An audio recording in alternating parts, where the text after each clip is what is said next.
Hello everyone, welcome back to my channel. Hope எல்லாரும் நல்லா இருக்கீங்கன்னு நினைக்கிறேன். ஸோ இன்னைக்கு பார்க்க போகிறதும் ஒரு ட்ரெடிஷ்னல் ரெசிபி தாங்க. ரொம்ப கம்மியான இன்க்ரீடியன்ட்ஸ் வச்சு ரொம்ப சாட்டிஸ்ஃபைடான ஒரு பிரேக்ஃபாஸ்ட். ஸோ அம்மா தான் சொல்லிக் கொடுக்க போகிறாங்க. ஸோ எப்படி பண்ணலாம்னு சொல்லி பார்க்கலாமா வாங்க. ஸோ இனிப்பு நீர் கொழுக்கட்டை பண்ணுறதுக்கு ஒரு 1.5 ஆழாக்கு வந்துட்டு இட்லி அரிசி எடுத்துருக்குறாங்க அம்மா.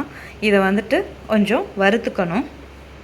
ஸோ இந்த அரிசி வந்துட்டு ஒரு 5 to 6 நிமிஷம் ஒரு ஹை ஃப்ளேமில் வச்சு கைவிடாமல் இந்த கலருக்கு கொஞ்சம் வறுத்து எடுத்துக்கோங்க. இது 1.5 ஆழாக்கு வரைக்கும் ஒரே டைமில் போட்டுடலாம். இதுக்கு மேலே நீங்கள் எடுத்திங்கன்னா ஒரு 2ஆக பிரித்து வறுத்துக்கலாம். நீங்கள் இதை வறுக்காமல் கூட பண்ணலாம். ஆனால் இப்படி வறுத்து பண்ணுறதுனால கொழுக்கட்டை வந்துட்டு நல்லா சாஃப்டாக வரும். அதனால தான் வறுத்து பண்ணுறோம். இது நல்லா ஆறின பிறகு இதில் தண்ணி ஊற்றி ஒரு 2 ஹவர்ஸுக்கு ஊற வச்சிடலாம். இப்போ இந்த வறுத்த அரிசியை மினிமம் ஒரு 2 ஹவர்ஸ் ஊற வச்சிருக்கிறாங்க. ஸோ இதை வந்துட்டு மிக்சியில் கொஞ்சம் கெட்டியாக அரைக்கணும். இப்போ இந்த அரிசியை வந்துட்டு கொஞ்சம் கொஞ்சமாக மிக்சியில் சேர்த்து அம்மா அரைச்சிக்கிறாங்க. இது கொஞ்சம் நல்லா ஒரு 90% வந்துட்டு அரைக்கணும். கொஞ்சம் இந்த ரவா கன்சிஸ்டன்சியில் இருக்குது. ஏன்னா இது ரொம்ப குறைன்னு இருந்ததுன்னா வேகிறப்போ உடஞ்சி போகுங்கிறாங்க. அதனால ஓரளவுக்கு நைஸாக அரைச்சிக்கணும். ஒரு ரவா பதத்துக்கு அரைச்சிக்கலாம். அரைக்கிறப்பவே உப்பும் சேர்த்துருங்க. இப்போ கிரைண்டர் இருந்ததுன்னா எல்லாத்தையும் சேர்த்து அப்படியே அரைச்சிடலாம். கிரைண்டர்ல அரைக்காம மிக்சில அரைக்கிறதுனால கொஞ்சம் தண்ணி ஊற்ற வேண்டியதா இருக்குது. அதனால இதை மாதிரி ஒரு கிளாத் ஒரு டவல் எடுத்து அதுல வந்துட்டு போட்டுக்கிறாங்க. ஏன்னா அது வந்துட்டு தண்ணி மாய்ஸ்சர் வந்துட்டு அப்சர்வ் பண்ணிடும் அந்த கிளாத். அதனால டவல்ல போட்டுக்கிறாங்க. இப்போ இந்த அரைச்ச மாவை வந்துட்டு இந்த மாதிரி ஒரு திக்கு டவல்ல ஒரு 5 மினிட்ஸ் வரைக்கும் வச்சிருக்கிறாங்க. ஸோ இப்போ என்னம்மா இது பண்ணணும்? இதை வச்சுட்டு இதை ஓப்பன் பண்ணி பார்த்தா நமக்கு கொழுக்கட்டை பிடிக்கிற அளவுக்கு வருதான்னு பார்த்துக்கணும். இல்லை இன்னும் கொஞ்சம் தண்ணியா இருந்துச்சுன்னாக்கா இன்னும் கொஞ்சம் நாழி கூட அதுல டவல்ல வச்சுக்கலாம். ஓகே. கிரைண்டர்ல அரைச்சோம்னா இந்த இதுவே கிடையாது. எல்லாத்தையும் ஒன்னா போட்டு அரைச்சு இந்த லெவல்லயே எடுத்துடலாம். இந்த பதத்துக்கு வருதான்னு பார்த்துங்க. ஓகே. இப்போ அம்மா சைட்ல இந்த கொழுக்கட்டை வேக வைக்கிறதுக்கு தண்ணி வச்சிருக்கிறாங்க. தண்ணி நல்லா கொதிக்கணும். இந்த மாவுல கொஞ்சம் தேங்காய் துருவல் போட்டு பிசைஞ்சுக்கணும். அந்த டயத்துல உப்பு கரெக்டா இருக்கான்னு பாத்துங்க. உப்பு கம்மியா இருந்துச்சுன்னாக்கா உப்பு இன்னும் கொஞ்சம் போட்டுக்கலாம். அரைக்கும் போதே நம்ம கொஞ்சம் உப்பு போட்டிருக்கிறோம். அது பத்தலைன்னா மறுபடியும் நீங்க உப்பு போட்டுக்கலாம். சரி, இது என்ன நல்லா பிசையணுமா? ஆமா, நல்லா பிசையணும். தேங்காய் கொஞ்சம் நிறைய போட்டீங்கன்னா நல்லா டேஸ்டா இருக்கும். ஸோ இத மாதிரி உருண்டை பிடிச்சி ஃபர்ஸ்ட் பிளேட்ல வச்சிடுறாங்க.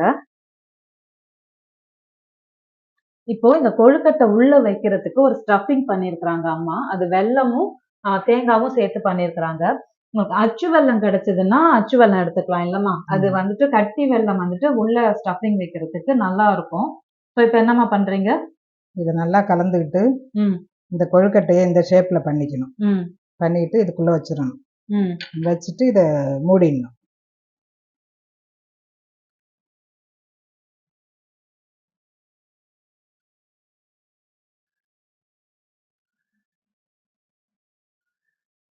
எல்லா உருண்டையும் நம்ம அதை போல பண்ணி வச்சுக்கணும்.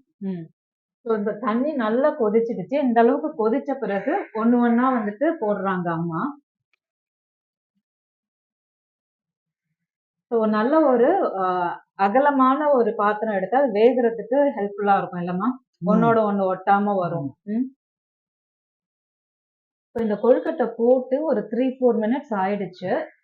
கொஞ்சம் கொஞ்சமா போட்டுக்கிறாங்க. ஏன்னா ஒரே சரியா போட்டா எல்லாம் ஒட்டிக்கொண்டுட்டு இப்ப இதெல்லாம் வெந்ததும் தானா மேல வரும்னு சொல்லி வெயிட் பண்ணிட்டு இருக்கிறோம். இது மேல வந்ததும் மிச்சம் இருக்கிற மற்ற கொழுக்கட்டையும் இதுலயே சேர்த்துடலாம். கொழுக்கட்டை போட்டு ஒரு 3 நிமிஷம் ஆச்சோ இல்லையோ அது தன்னால மேல வந்துடும். சப்போஸ் மேல வரலன்னா நீங்க லைட்டா இப்படி எடுத்து விடுங்க. புது பாத்திரமா இருந்தாலும் மேல வராது. அடி வந்துட்டு லைட்டா இருந்தாலும் மேல வராது. திக்கான பாத்திரம் வச்சீங்கன்னா தன்னால மேல வந்துடும். குக்கர் பேன்ல எல்லாம் செஞ்சீங்கன்னா தன்னாலேயே மேல வந்துடும். இப்போ எல்லாம் ஒட்டுல மேல வந்துடுச்சு. ஓகே. அதுக்கப்புறம் இந்த அடுத்த ஈடு போடலாம்.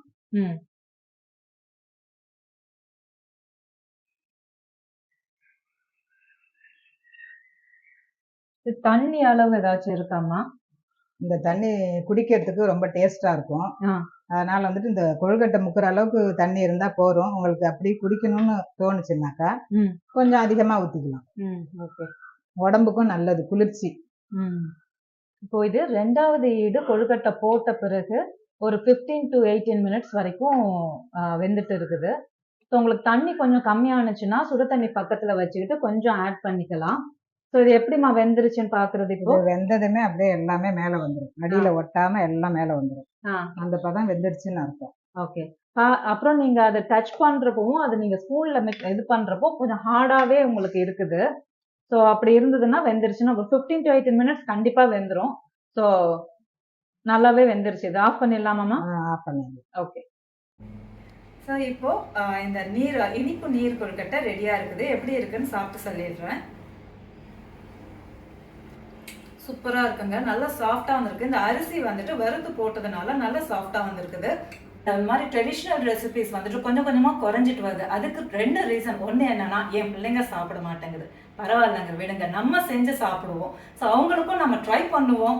ஸோ கண்டிப்பாக நம்ம செஞ்சு சாப்பிடுவோம். ஸோ இன்னொன்று வந்துட்டு டைம் கன்சூமிங் சொல்லி நினைக்கிறாங்க. ஸோ ஒரு 5-10 நிமிஷம் தான் எக்ஸ்ட்ரா ஆக போகுது. ஸோ இந்த மாதிரி ட்ரெடிஷ்னல் ரெசிபிஸ் பண்ணுறதுக்கு அது முன்னாடியே ப்ரிப்பேர் பண்ணிட்டோம்னா கண்டிப்பாக அதுவும் ஈஸியாக தான் இருக்கும். ஸோ நீங்கள் என்னம்மா சொல்கிறீங்க? பாரம்பரிய டிஃபனில் இதுவும் ஒரு ஐட்டம். இதெல்லாம் மறக்காமல் செஞ்சுட்டு இருந்தீங்கன்னா நல்லாயிருக்கும். உடம்புக்கும் ரொம்ப நல்லது, பிள்ளைங்களுக்கும் சாப்பிட்றதுக்கு நல்லாயிருக்கும், டேஸ்ட்டாகவும் இருக்கும். செஞ்சு பாருங்கள்.